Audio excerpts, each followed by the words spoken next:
Od začiatku roka 2024 platia pre samostatne zárobkovo činné osoby a dobrovoľne poistené osoby nové minimálne a maximálne vymeriavacie základy.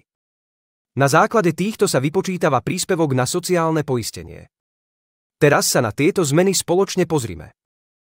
Nové minimálne a maximálne vymeriavacie základy pre výpočet poistného od 1. januára 2024 sú nasledovné. Minimálny vymeriavací základ je 652 €.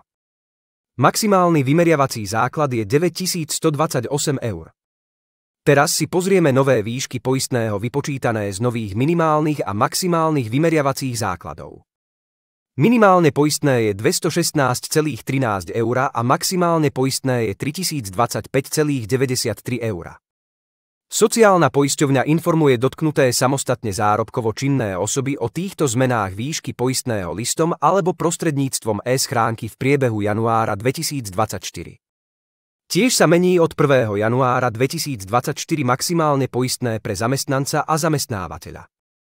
Maximálne poistné pre zamestnanca je 858,03 € a maximálne poistné pre zamestnávateľa je 2300,25 €. Aké sú od nového roka zmeny pre zdravotné poistenie, sa pozrieme teraz. Minimálny vymeriavací základ pre odvody samostatne zárobkovo činné osoby od 1. januára 2024 je 652 €. Minimálny predavok je 97,80 € a 48,90 € pre samostatne zárobkovo činné osoby so zdravotným postihnutím. Ďakujem vám za pozornosť. Tieto informácie si môžete aj prečítať na našom blogu.